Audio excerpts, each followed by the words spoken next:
जय श्री कृष्ण दोस्तों।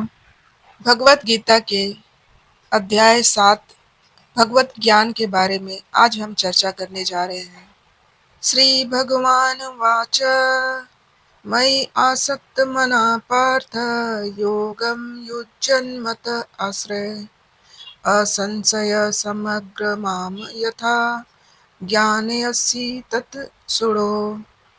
श्री भगवान ने कहा, हे पृथा पुत्र, अब सुनो कि तुम किस तरह मेरी भावना से पूर्ण होकर और मन को मुझ में आसक्त करके योग अभ्यास करते हुए मुझे पूर्णतः संशय रहित जान सकते हो। भगवत गीता के इस 7वें अध्याय में भक्ति की प्रकृति का विशद वर्णन हुआ है। कृष्ण समस्त ऐश्वर्यों से पूर्ण है, इन्हें किस प्रकार प्रकट करते हैं इसका वर्णन इसमें हुआ है। इसके अतिरिक्त इस अध्याय में इसका भी वर्णन है कि 4 प्रकार के भाग्यशाली व्यक्ति कृष्ण के प्रति आसक्त होते हैं और 4 प्रकार के भाग्यहीन व्यक्ति कृष्ण की शरण में कभी नहीं आते। प्रथम 6 अध्यायों में जीवात्मा को अभौतिक आत्मा के रूप में वर्णित किया गया है और जो विभिन्न प्रकार के लोगों द्वारा आत्म साक्षात्कार को प्राप्त हो सकता है। छठे अध्याय के अंत में यह स्पष्ट कहा गया है कि मन को कृष्ण पर एकाग्र करना या दूसरे शब्दों में भक्ति ही सर्वोच्च योग है। मन को कृष्ण पर एकाग्र करने से ही मनुष्य उस परम सत्य को पूर्णतः जान सकता है, अन्यथा नहीं। निर्विशेष ब्रह्म ज्योति या निर्विशेषवादी परमात्मा की अनुभूति परम सत्य का पूर्ण ज्ञान नहीं है, क्योंकि यह आंशिक होती है। कृष्ण ही पूर्ण तथा वैज्ञानिक ज्ञान है और भक्ति में ही मनुष्य को सारी अनुभूति होती है। पूर्ण भक्ति में मनुष्य जान पाता है कि कृष्ण ही निसंदेह परम ज्ञान। विभिन्न प्रकार के योग तो भक्ति के मार्ग के सोपान सदृश हैं। जो व्यक्ति भक्ति ग्रहण करता है वह स्वतः ब्रह्म ज्योति या परमात्मा के विषय में पूरी तरह जान लेता है। भक्ति योग का अभ्यास करके मनुष्य सभी वस्तुओं को यथा परम सत्य, जीवात्माएं, प्रकृति तथा सात सामग्री समेत उनके प्राकट्य को पूरी तरह जान सकता है। अतः मनुष्य को चाहिए कि छठे अध्याय के अंतिम श्लोक के अनुसार योग का अभ्यास करे। परमेश्वर कृष्ण पर ध्यान की एकाग्रता को नवधा भक्ति के द्वारा संभव बनाया जाता है, जिसमें श्रवण अग्रणी एवं सबसे महत्वपूर्ण है। अतः भगवान अर्जुन से कहते हैं, ततच्छृणु अर्थात मुझसे सुनो। कृष्ण से बढ़कर कोई प्रमाण नहीं है, अतः उनसे सुनने का जिसे सौभाग्य प्राप्त होता है वह पूर्णतः भक्त हो जाता है। अतः मनुष्य को या तो साक्षात कृष्ण से या कृष्ण के शुद्ध भक्त से सीखना चाहिए, न कि अपने शिक्षा का अभिमान करने वाले अभक्त से। परम सत्य श्री भगवान कृष्ण को जानने की विधि का वर्णन श्रीमद् भागवतम के प्रथम स्कंद के द्वितीय अध्याय में इस प्रकार हुआ है। नष्ट प्रायेषु भद्रेषु नित्यं भागवत सेवया भगवत उत्तम श्लोके भक्ति भवति नष्ट की। वैदिक साहित्य से श्री कृष्ण के विषय में सुनना या भगवत गीता से साक्षात उन्हीं से सुनना अपने आप में पूर्ण कर्म है और जो प्रत्येक हृदय में वास करने वाले भगवान कृष्ण के विषय में सुनता है उसके लिए वे शुभेच्छु मित्र की भांति कार्य करते हैं और जो भक्त निरंतर उनका श्रवण करता है उसे वे शुद्ध कर देते हैं। इस प्रकार भक्त अपने सुप्त दिव्य ज्ञान को फिर से पा लेता है। ज्यों-ज्यों वह भागवत तथा भक्तों से कृष्ण के विषय में अधिकाधिक सुनता है, त्यों-त्यों वह भगवत भक्ति में स्थिर होता जाता है। भक्ति के विकसित होने पर वह रजो तथा तमो गुणों से मुक्त हो जाता है और इस प्रकार भौतिक काम तथा लोभ कम हो जाते हैं। जब वे कल्मश दूर हो जाते हैं तो भक्त सतोगुणी में स्थिर हो जाता है। भक्ति के द्वारा स्फूर्ति प्राप्त करता है और भगवत तत्व को पूरी तरह जान लेता है। भक्ति योग भौतिक मोह की कठिन ग्रंथि को भेदता है और भक्त को असंशय समग्रम अर्थात परम सत्य श्री भगवान को समझने की अवस्था को प्राप्त कराता है। अतः श्री कृष्ण से या भक्त के मुख से सुनकर ही कृष्ण तत्व को जाना जा सकता है। दूसरे श्लोक में भगवान कहते हैं कि अब मैं तुमसे पूर्ण रूप से व्यवहारिक तथा दिव्य ज्ञान कहूंगा। इसे जान लेने पर तुम्हें जानने के लिए और कुछ भी शेष नहीं रहेगा। पूर्ण ज्ञान में प्रत्यक्ष जगत, इसके पीछे काम करने वाला आत्मा तथा इन दोनों के उद्गम सम्मिलित है। यह दिव्य ज्ञान है। भगवान उपयुक्त ज्ञान पद्धति बताना चाहते हैं क्योंकि अर्जुन उनका विश्वस्त भक्त तथा मित्र है। चतुर्थ अध्याय के प्रारंभ में इसकी व्याख्या भगवान कृष्ण ने की और उसी की पुष्टि यहाँ पर हो रही है। भगवत भक्त द्वारा पूर्ण ज्ञान का लाभ भगवान से प्रारंभ होने वाली गुरु परंपरा से ही किया जा सकता है। अतः मनुष्य को इतना बुद्धिमान तो होना ही चाहिए कि वह समस्त ज्ञान के उद्गम को जान सके, जो समस्त कारणों के कारण है और समस्त योगों में ध्यान का एकमात्र लक्ष्य है। जब समस्त कारणों के कारण का पता चल जाता है तो सभी ज्ञेय वस्तुएं ज्ञात हो जाती हैं और कुछ भी अज्ञेय नहीं रह जाता। वेदों के मुंडक उपनिषद में कहना है कि कस्मिन् भगवो विज्ञाते सर्वमिद विज्ञात भवति। तीसरे श्लोक में भगवान कहते हैं, कई हजार मनुष्यों में से कोई एक सिद्धि के लिए प्रयत्नशील होता है और इस तरह सिद्धि प्राप्त करने वालों में से बिरला ही कोई एक मुझे वास्तव में जान पाता है। मनुष्यों के विभिन्न कोटियां हैं और हजारों मनुष्यों में से शायद बिरला मनुष्य ही यह जानने में रुचि रखता है कि आत्मा क्या है, शरीर क्या है और परम सत्य क्या है, और मुश्किल से कोई एक दिव्य ज्ञान में रुचि रखता है। गीता के प्रथम 6 अध्याय उन लोगों के लिए ही है जिनकी रुचि दिव्य ज्ञान में, आत्मा, परमात्मा तथा ज्ञान, ध्यान, योग और अनुभूति की क्रिया में तथा पदार्थ से आत्मा के पार्थक्य को जानने में है। किंतु कृष्ण तो केवल उन्हीं व्यक्तियों द्वारा ज्ञेय है जो भक्ति में लीन है। अन्य योगी निर्विशेष ब्रह्म अनुभूति प्राप्त कर सकते हैं क्योंकि कृष्ण को जानने की अपेक्षा यह सुगम है। कृष्ण परम पुरुष है किंतु साथ ही वे ब्रह्म तथा परमात्मा ज्ञान से परे हैं। योगी तथा ज्ञानी जन कृष्ण को नहीं समझ पाते। कृष्ण भगवान समस्त कारणों के कारण आदि पुरुष गोविंद है। ईश्वर परम कृष्ण सच्चिदानंद विग्रह विग्रह अनादि नादि गोविंद सर्व कारण कारणम। अभक्तों के लिए उन्हें जान पाना अत्यंत कठिन है। यद्यपि अभक्त गण यह घोषित करते हैं कि भक्ति का मार्ग सुगम है, किंतु वे इस पर चलते नहीं। यदि भक्ति मार्ग इतना सुगम है जितना अभक्त गण कहते हैं, तो फिर वे कठिन मार्ग को क्यों ग्रहण करते हैं?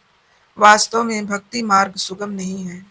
भक्ति के ज्ञान से ही हीन अधिकारी लोगों द्वारा ग्रहण किए जाने वाला तथाकथित भक्ति मार्ग भले ही सुगम हो, किंतु जब विधि विधानों के अनुसार दृढ़ता पूर्वक इसका अभ्यास किया जाता है तो मीमांसक तथा दार्शनिक इस मार्ग से च्युत हो जाते हैं। श्रील रूप गोस्वामी अपनी कृति भक्ति रसामृत सिंधु में लिखते हैं, श्रुति स्मृति पुराण आदि पंचरात्रि विधि बिना एकांतिकी हरे भक्ति रूपांतय कल्पते। अर्थात वह भगवत भक्ति जो उपनिषदों, पुराणों तथा नारद पंचरात्र जैसे प्रमाणिक वैदिक ग्रंथों की अवहेलना करती है, समाज में व्यर्थ ही अव्यवस्था फैलाने वाली है। ब्रह्म वेत्ता निर्विशेषवादी या परमात्मा वेत्ता योगी भगवान श्री कृष्ण को यशोदानंदन के विषय में भ्रमित हो जाते हैं। यशोदानंदन या पार्थ सारथी के रूप में कभी नहीं समझ सकते। कभी कभी बड़े बड़े देवता भी कृष्ण के विषय में भ्रमित हो जाते हैं। मुहंति यत् सूर्य माँ तु वेद न कश्च। भगवान कहते हैं कि कोई भी मुझे उस रूप में तत्वत नहीं जानता जैसा मैं हूँ, और यदि कोई जानता है स महात्मा सुदुर्लभम, तो ऐसा महात्मा विरला होता है। अतः भगवान की भक्ति किए बिना कोई भगवान को तत्वतः नहीं जान पाता, भले ही वह महान विद्वान या दार्शनिक क्यों न हो। केवल शुद्ध भक्त ही कृष्ण के अचिंत्य गुणों को सब कारणों के कारण रूप में, उनकी सर्वशक्तिमता तथा ऐश्वर्य, उनकी संपत्ति, यश, बल, सौंदर्य, ज्ञान तथा वैराग्य के विषय में कुछ कुछ जान सकता है, क्योंकि कृष्ण अपने भक्तों पर दयालु होते हैं। ब्रह्म साक्षात्कार की वे पराकाष्ठा है और केवल भक्तगण ही उन्हें तत्वतः जान सकते हैं। अतः भक्ति रसामृत सिंधु में कहा गया है कि कुंठित इंद्रियों के कारण कृष्ण को तत्वतः नहीं समझा जा सकता, किंतु भक्तों द्वारा की गई अपनी दिव्य सेवा से प्रसन्न होकर वे भक्तों को आत्म तत्व प्रकाशित करते हैं। चौथे श्लोक में भगवान कहते हैं कि पृथ्वी, जल, अग्नि, वायु, आकाश, मन, बुद्धि तथा अहंकार, ये 8 प्रकार से विभक्त मेरी भिन्ना, मेरी अपरा प्रकृतियां हैं। ईश्वर विज्ञान भगवान की स्वाभाविक स्थिति, अर्थात ईश्वर विज्ञान भगवान की स्वाभाविक स्थिति तथा उनकी विविध शक्तियों का विश्लेषण करता है। भगवान के विभिन्न पुरुष अवतारों की शक्ति को प्रकृति कहा जाता है, जैसा कि सात्वत तंत्र में उल्लेख मिलता है। सृष्टि के लिए भगवान कृष्ण का श्वास 3 विष्णुओं का रूप धारण करता है। पहले महाविष्णु है, जो संपूर्ण भौतिक शक्ति महतत्व को उत्पन्न करते हैं। द्वितीय गर्भोदकशायी विष्णु हैं, जो समस्त ब्रह्मांडों में प्रविष्ट होकर उनमें विविधता उत्पन्न करते हैं। तृतीय क्षीरोदकशायी विष्णु हैं, जो समस्त ब्रह्मांडों में सर्वव्यापी परमात्मा के रूप में फैले हुए हैं और परमात्मा कहलाते हैं। वे प्रत्येक परमाणु तक के भीतर उपस्थित है। जो भी इन तीनों विष्णु रूपों को जानता है, वह भव बंधन से मुक्त हो जाता है। यह भौतिक जगत भगवान की शक्तियों में से एक का क्षणिक प्राकट्य है।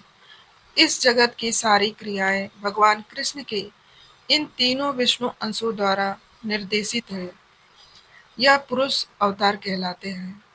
सामान्य रूप से जो व्यक्ति ईश्वर तत्व को नहीं जानता, वह यह मान लेता है कि यह संसार जीवों के भोग के लिए है और सारे जीव पुरुष हैं, भौतिक शक्ति के कारण नियंता तथा भोक्ता है। भगवत गीता के अनुसार यह नास्तिक निष्कर्ष झूठा है। प्रस्तुत श्लोक में कृष्ण को इस जगत का आदि कारण माना जाता है। श्रीमद् भागवतम से भी इसकी पुष्टि होती है। भगवान की पृथक पृथक शक्तियां इस भौतिक जगत के घटक हैं। यहाँ तक कि निर्विशेषवादियों का चरम लक्ष्य ब्रह्म ज्योति भी एक आध्यात्मिक शक्ति है, जो परम व्योम में प्रकट होती है। ब्रह्म ज्योति में जैसी भिन्नताएं नहीं, वैसी वैकुंठ लोकों में है। फिर वे निर्विशेषवादी इस ब्रह्म ज्योति को चरम शाश्वत लक्ष्य स्वीकार करते हैं। परमात्मा की अभिव्यक्ति भी क्षीरोदकशायी विष्णु का एक क्षणिक सर्वव्यापी पक्ष है। आध्यात्मिक जगत में परमात्मा की अभिव्यक्ति शाश्वत नहीं होती, अर्थात परम सत्य तो श्री कृष्ण भगवान है। वे पूर्ण शक्तिमान पुरुष हैं और उनकी नाना प्रकार की भिन्ना तथा अंतरंगा शक्तियां होती हैं। जैसा कि कहा जा चुका है कि भौतिक शक्ति 8 प्रधान रूपों में व्यक्त होती है। इसमें प्रथम 5 शक्तियां हैं, पृथ्वी, जल, अग्नि, वायु तथा आकाश। स्थूल अथवा विराट सृष्टियां कहलाती हैं, जिनमें 5 इंद्रिय विषय हैं, जिनके नाम हैं शब्द, स्पर्श, रूप, रस तथा गंध। भौतिक विज्ञान में ये ही 10 तत्व हैं, किंतु अन्य 3 तत्वों को, जिनके नाम मन, बुद्धि, अहंकार है, भौतिकतावादी उपेक्षित रखते हैं।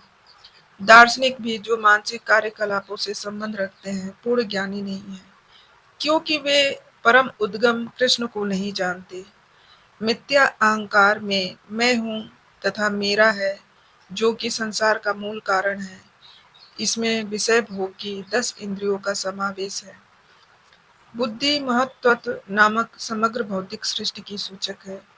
अतः भगवान की 8 विभिन्न शक्तियों से जगत के 24 तत्व प्रकट हैं, जो नास्तिक सांख्य दर्शन के विषय हैं।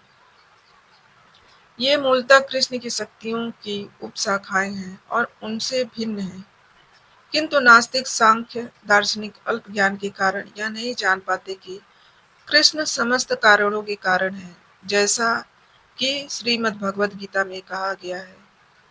5वें श्लोक में भगवान कहते हैं कि हे महाबाहु अर्जुन, इसके अतिरिक्त मेरी एक अन्य पराशक्ति है जो उन जीवों से युक्त है जो इस भौतिक अपरा प्रकृति के साधनों का विदोहन कर रहे हैं। 5वें श्लोक से यह स्पष्ट होता है कि जीव परमेश्वर की पराशक्ति है। अपराशक्ति तो पृथ्वी, जल, अग्नि, वायु, आकाश, मन, बुद्धि तथा अहंकार जैसे विभिन्न तत्वों के रूप में प्रकट होती है। भौतिक प्रकृति की ये दोनों रूप, स्थूल अर्थात पृथ्वी तथा सूक्ष्म मन आदि अपराशक्ति के ही प्रतिफल है।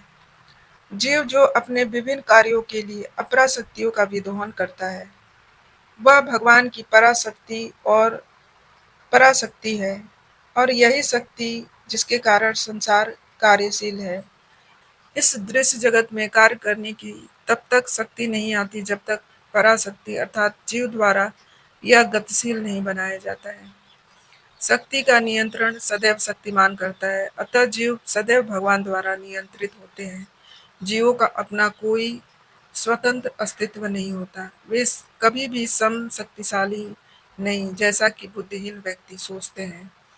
श्रीमद् भागवतम में जीव तथा भगवान के अंतर को इस प्रकार बताया गया है। हे परम शाश्वत, यदि सारे देहधारी जीव आप ही की तरह शाश्वत एवं सर्वव्यापी होते तो वे आपके नियंत्रण में न होते, किंतु यदि जीवों को आपकी सूक्ष्म शक्ति के रूप में मान लिया जाए तब तो वे सभी आपके परम नियंत्रण में आ जाते हैं। अतः वास्तविक मुक्ति तो आपकी शरण में जाना है। इस शरणागति से वे सुखी होंगे, उस स्वरूप में ही वे नियंता बन सकते हैं। अतः अल्पज्ञ पुरुष जो अद्वैतवाद के पक्षधर हैं, इस सिद्धांत का प्रचार करते हैं भगवान और जीव सभी प्रकार से एक दूसरे के समान हैं। वास्तव में वे प्रदूषित मत द्वारा निर्देशित होते हैं। 6ठे श्लोक में भगवान कहते हैं, सारे प्राणियों का उद्गम इन दोनों शक्तियों में है। इस जगत में जो कुछ भी भौतिक तथा आध्यात्मिक है, उसकी उन्नति तथा प्रलय मुझे ही जानो। जितनी भी वस्तुएं विद्यमान है, वे पदार्थ तथा आत्मा के प्रतिफल है। आत्मा सृष्टि का मूल क्षेत्र है। पदार्थ आत्मा द्वारा उत्पन्न किया जाता है। भौतिक विकास की किसी भी अवस्था में आत्मा की उत्पत्ति नहीं होती, अपितु यह भौतिक जगत आध्यात्मिक शक्ति के आधार पर ही प्रकट होता है।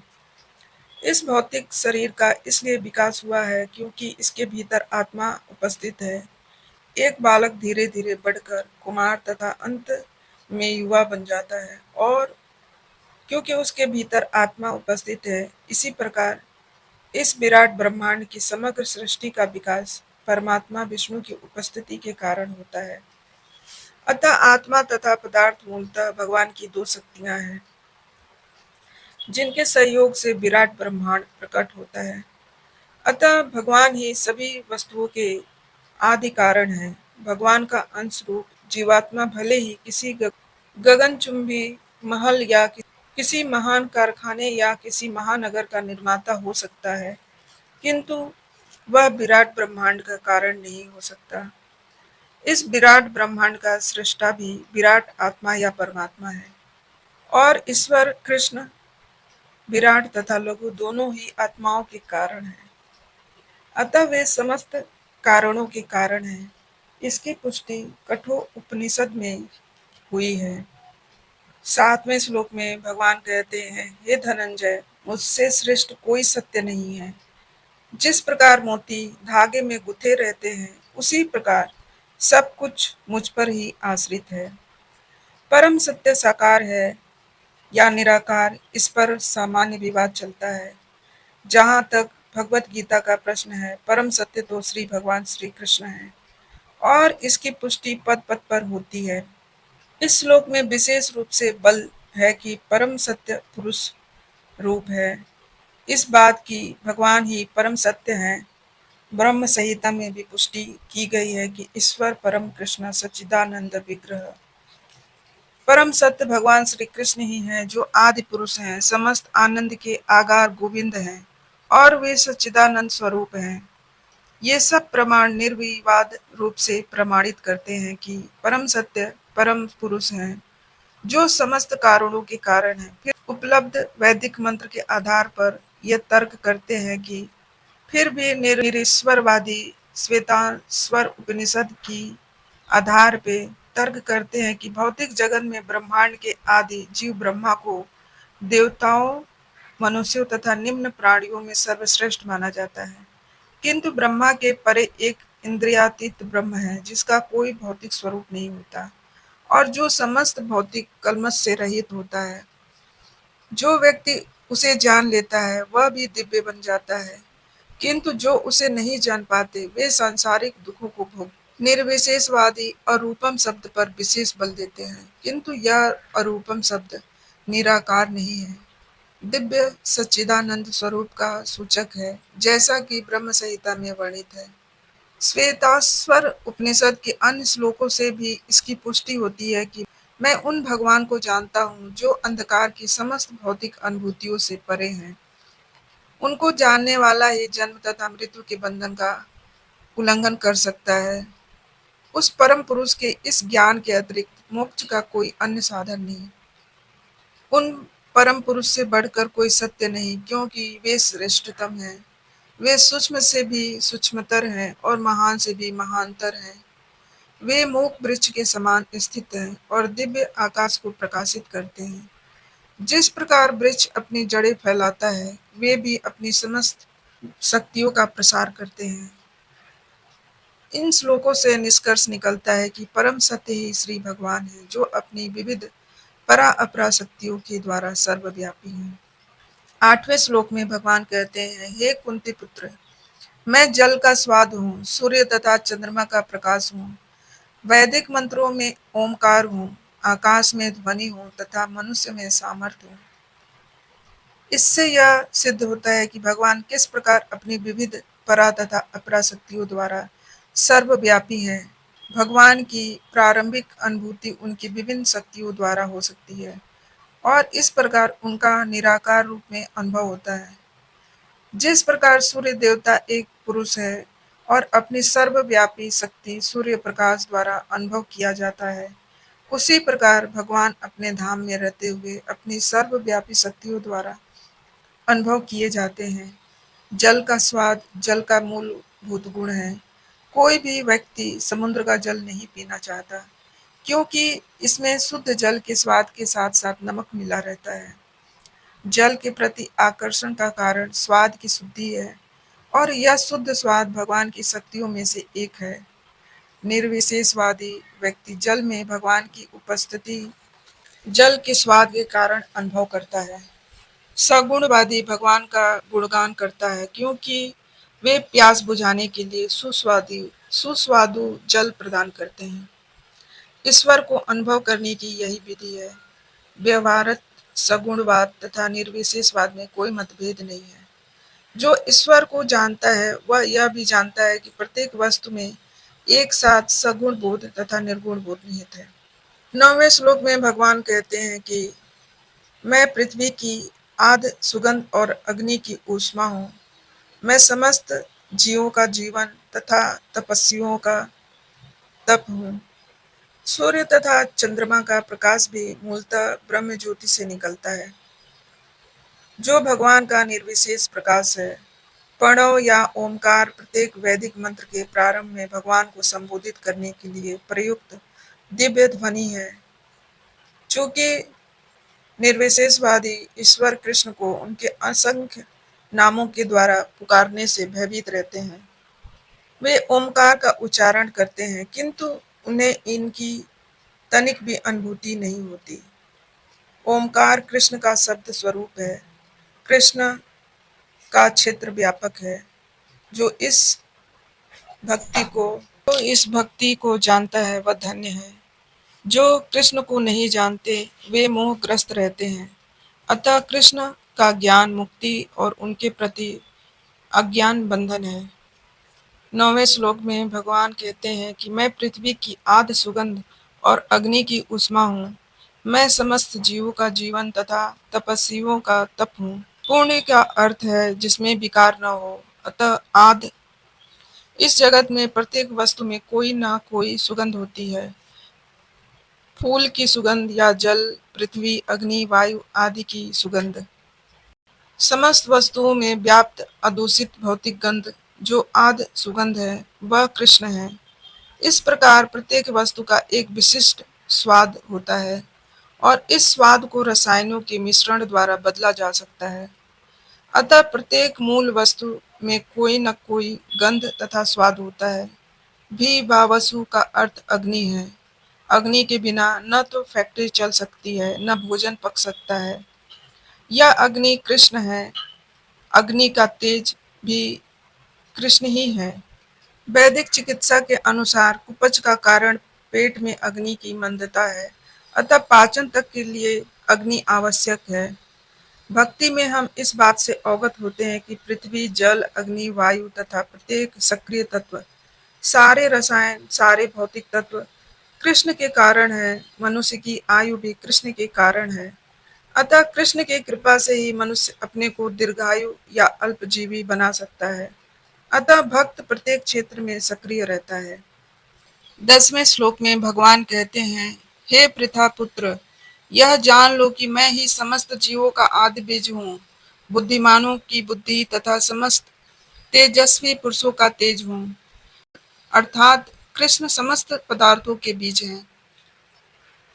कई प्रकार के चर तथा अचर जीव हैं। पक्षी, पशु, मनुष्य तथा अन्य सजीव प्राणी चर हैं।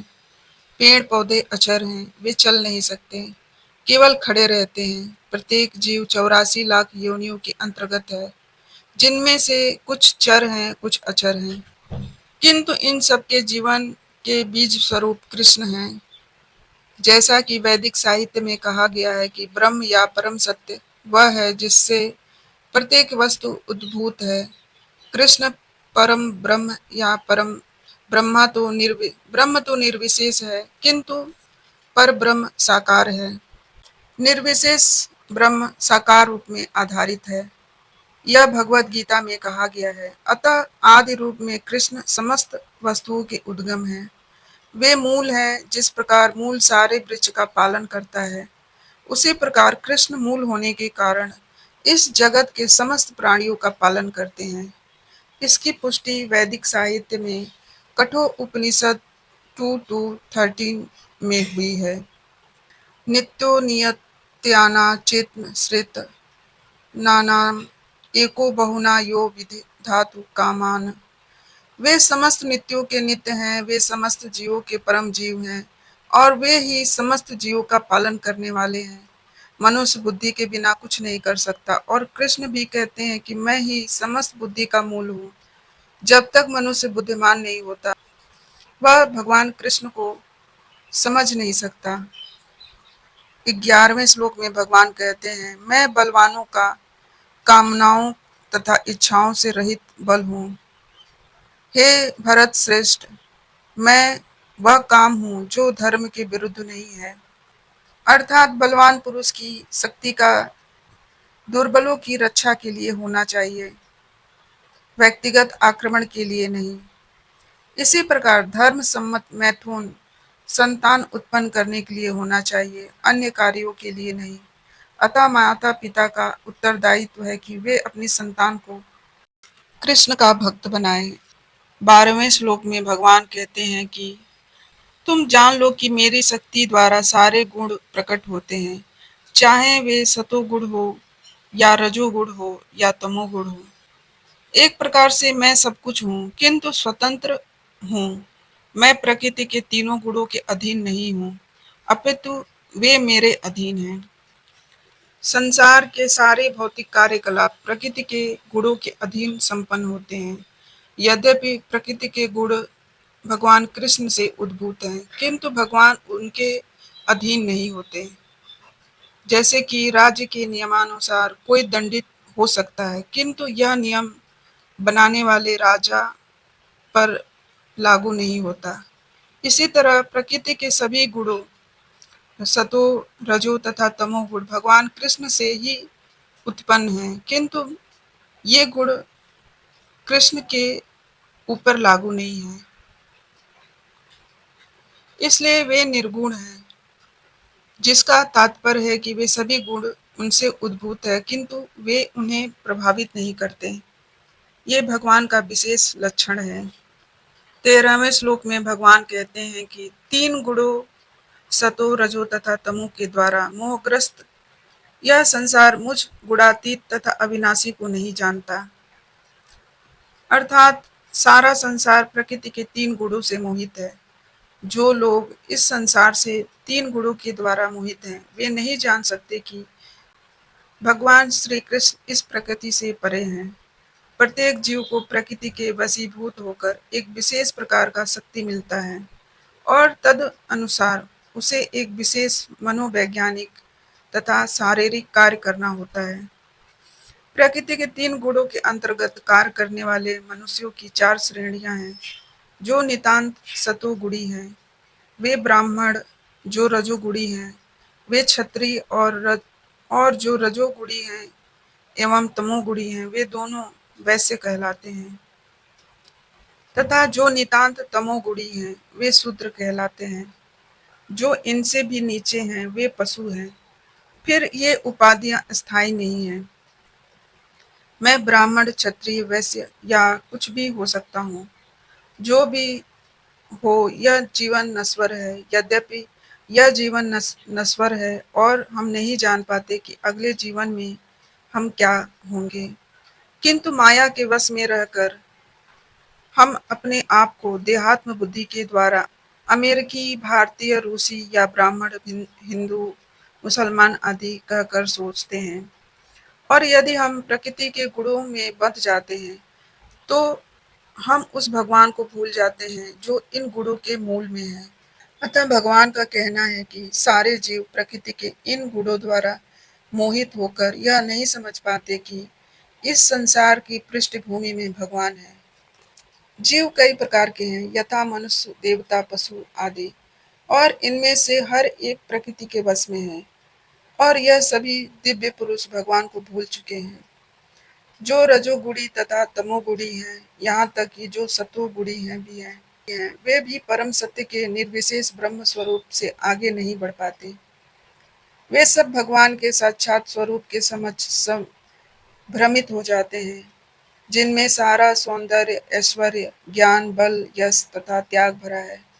जब सतोगुणी तक इस स्वरूप को नहीं समझ पाते, तो उनसे क्या आशा की जाए जो रजोगुणी या तमोगुणी है। भक्त प्रकृति के इन तीन गुणों से परे हैं, और जो लोग निसंदेह भक्ति में स्थित हैं, वे ही वास्तव में मुक्त हैं। 14वें श्लोक में भगवान कहते हैं कि प्रकृति के तीन गुणों वाली इस मेरी दैवी शक्ति को पार कर पाना कठिन है। 14वें श्लोक में भगवान कहते हैं कि दैवी ऐसा गुणमयी मम माया दुरत्तया माम एव प्रपंदते मायाम एताम तरंतती ते। अर्थात प्रकृति के तीन गुण वाली इस मेरी दैवी शक्ति को पार कर पाना कठिन है, किंतु जो मेरे शरणागत हो जाते हैं, वे सरलता से इसे पार कर जाते हैं। भगवान की शक्तियां अनंत हैं और ये सारी शक्तियां दैवी हैं। यद्यपि जीवात्माएं उनकी शक्तियों के अंश हैं, अतः दैवी हैं, किंतु भौतिक शक्ति के संपर्क में रहने से उनकी पराशक्ति आच्छादित रहती है। इस प्रकार भौतिक शक्ति से आच्छादित होने के कारण मनुष्य उनके प्रभाव का अतिक्रमण नहीं कर पाता। जैसा कि पहले कहा जा चुका है कि परा तथा अपरा शक्तियां भगवान से उद्भूत होने के कारण नित्य हैं। जीव भगवान की पराशक्ति से संबंधित होते हैं, किंतु अपराशक्ति अर्थात पदार्थ के द्वारा दूषित होने से उसका मोह भी नित्य होता है। अतः बद्ध जीव नित्य बद्ध है। कोई भी उनके बद्ध होने की तिथि को नहीं बता सकता। फलस्वरूप प्रकृति के चुंगल से उसका छूट पाना अत्यंत कठिन है। भले ही प्रकृति अपराशक्ति क्यों न हो, क्योंकि भौतिक शक्ति परम इच्छा द्वारा संचालित होती है, जिसे लांघ पाना जीव के लिए कठिन है। यहाँ पर अपरा भौतिक प्रकृति को दैवी प्रकृति कहा गया है, क्योंकि इसका संबंध दैवी है। तथा इसका चालन दैवी इच्छा से होता है। दैवी इच्छा से संचालित होने के कारण भौतिक प्रकृति अपरा होते हुए भी दृश्य जगत के निर्माण तथा विनाश में महत्वपूर्ण भूमिका निभाती है। वेदों में इसकी पुष्टि इस प्रकार हुई है: माया तु प्रकृति विद्या मय्यंती तु महेश्वरम। यद्यपि माया मिथ्या या नश्वर है, किंतु माया की पृष्ठभूमि परम जादूगर भगवान है, जो परम नियंता महेश्वर हैं। श्वेताश्वर उपनिषद 4.10 में कहा है। गुण का दूसरा अर्थ रस्सी, रज्जु है। इससे यह समझना चाहिए कि बद्ध जीव मोह रूपी रस्सी में जकड़ा हुआ है। यदि मनुष्य के हाथ पैर बांध दिए जाएं, तो वह अपने आप को छुड़ा नहीं सकता। उसकी सहायता के लिए कोई ऐसा व्यक्ति चाहिए जो बंधा न हो। चूंकि एक बंधा हुआ व्यक्ति दूसरे बंधे व्यक्ति की सहायता नहीं कर सकता, अतः रक्षक को मुक्त होना चाहिए। अतः केवल कृष्ण या उनके प्रामाणिक प्रतिनिधि गुरु ही बद्ध जीव को छुड़ा सकते हैं। बिना ऐसी उत्कृष्ट सहायता के भवबंधन से छुटकारा नहीं मिल सकता। भक्ति या भक्त द्वारा इस प्रकार के छुटकारे में सहायक हो सकता है। कृष्ण माया के अधीश्वर होने के नाते इस दुर्लभ शक्ति को आदेश दे सकते हैं कि बद्ध जीव को छोड़ दे। वे शरणागत जीव पर अहेतु की कृपा तथा वात्सल्यवश ही जीव को मुक्ति किए जाने का आदेश देते हैं, क्योंकि जीव मूलतः भगवान का प्रिय पुत्र है। अतः निष्ठुर माया के बंधन से मुक्त होने का एकमात्र साधन है भगवान के चरण कमलों की शरण ग्रहण करना। मामेव पद भी अत्यंत सार्थक है। मामेव का अर्थ है एकमात्र कृष्ण। 15वें श्लोक में भगवान कहते हैं कि जो निपट मूर्ख है, जो मनुष्यों में अधम है, जिनका ज्ञान माया द्वारा हर लिया गया है तथा जो असुरों की नास्तिक प्रकृति को धारण करने वाले हैं, ऐसे दुष्ट मेरी शरण ग्रहण नहीं करते। अर्थात भगवत गीता में यह कहा गया है कि श्री भगवान के चरण कमलों की शरण ग्रहण करने से मनुष्य प्रकृति के कठोर नियमों को लांघ सकता है। यहाँ पर यह प्रश्न उठता है कि वे फिर विद्वान, दार्शनिक, वैज्ञानिक, व्यापारी, शासक तथा जनता के नेता सर्वशक्तिमान भगवान श्री कृष्ण के चरण कमलों की शरण क्यों नहीं ग्रहण करते। बड़े बड़े जन नेता विभिन्न विधियों से विभिन्न योजनाएं बनाकर अत्यंत धैर्य पूर्वक जन्म जन्मांतर तथा प्रकृति के नियमों से मुक्ति की खोज करते हैं, किंतु यदि वही मुक्ति भगवान के चरण कमलों की शरण ग्रहण करने वाले मात्र से संभव हो, तो ये बुद्धिमान तथा श्रमशील मनुष्य इस सरल विधि को क्यों नहीं अपनाते। गीता इसका उत्तर अत्यंत स्पष्ट शब्दों में देती है कि समाज के वास्तविक विद्वान नेता यथा ब्रह्मा, शिव, कपिल, कुमार, गण, मनु, व्यास, देवल, असित, जनक, प्रहलाद, बलि तथा उनके पश्चात माधवाचार्य, रामानुजाचार्य, श्री चैतन्य तथा बहुत से अन्य श्रद्धावान दार्शनिक, राजनीतिक, शिक्षक, विज्ञानी आदि हैं, जो सर्वशक्तिमान परम पुरुष के चरण कमलों में शरण लेते हैं। किंतु जो लोग वास्तविक दार्शनिक, विज्ञानी, शिक्षक, प्रशासक आदि नहीं हैं, किंतु भौतिक लाभ के लिए ऐसा बनते हैं, वे परमेश्वर की योजना पथ को स्वीकार नहीं करते।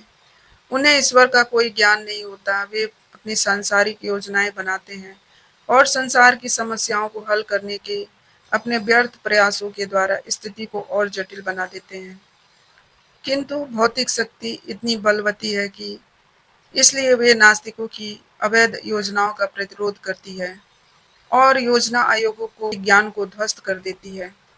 नास्तिक योजना निर्माताओं का यह को यहाँ पर दुष्कृत कहा गया है। इसका अर्थ है कि दुष्ट जन। गीता में यह स्पष्ट कहा गया है कि भौतिक शक्ति परमेश्वर के पूर्ण निर्देशन में कार्य करती है। उसका कोई स्वतंत्र प्रभुत्व नहीं है। जिस प्रकार छाया पदार्थ का अनुसरण करती है, उसी प्रकार यह शक्ति भी कार्य करती है। तो भी यह शक्ति अत्यंत प्रबल है और नास्तिक अपने अनिश्वरवादी स्वभाव के कारण यह नहीं जान सकता कि वह किस तरह कार्य करती है। न ही वह ईश्वर की योजना को जान सकता है। मोह तथा रजो एवं तमो गुणों में रहकर उसकी सारी योजनाएं उसी प्रकार ध्वस्त हो जाती हैं जिस प्रकार भौतिक दृष्टि से विद्वान, वैज्ञानिक, दार्शनिक, शासक तथा शिक्षक होते हुए हिरण्यकशिपु तथा रावण की सारी योजनाएं ध्वस्त हो गई थी। ये दुष्कृत या दुष्ट 4 प्रकार के होते हैं जिनका वर्णन नीचे दिया जाता है। पहला है मूढ़। वे जो कठिन श्रम करने वाले भारवाही पशुओं की भांति निपट मूर्ख होते हैं। वे अपने श्रम का लाभ स्वयं उठाना चाहते हैं, अतः वे भगवान को उसे अर्पित करना नहीं चाहते। भारवाही पशु का उपयुक्त उदाहरण गधा है। इस पशु से उसका स्वामी अत्यधिक कार्य लेता है। गधा यह नहीं जानता कि वह अहर्निश किसके लिए काम करता है। वह घास से पेट भरकर संतुष्ट रहता है। अपने स्वामी से मार खाने के भय से केवल कुछ घंटे सोता है और गधी से बार बार लात खाने के भय के बावजूद अपनी काम तृप्ति पूरी करता है। कभी कभी गधा कविता करता है और दर्शन बघाड़ता है, किंतु उसके रेंकने से लोगों की शांति भंग होती है। तो दोस्तों, भगवत गीता के अध्याय 7 भगवत ज्ञान का 15वां श्लोक यहाँ पे हम समाप्त करते हैं। अगले वीडियो में हम 16वें श्लोक से फिर से भगवत ज्ञान के बारे में चर्चा करेंगे। अगर आपको यह वीडियो अच्छा लगा हो तो प्लीज़ इसे अधिक से अधिक शेयर करें और लाइक करें। जय श्री कृष्ण। नमस्कार।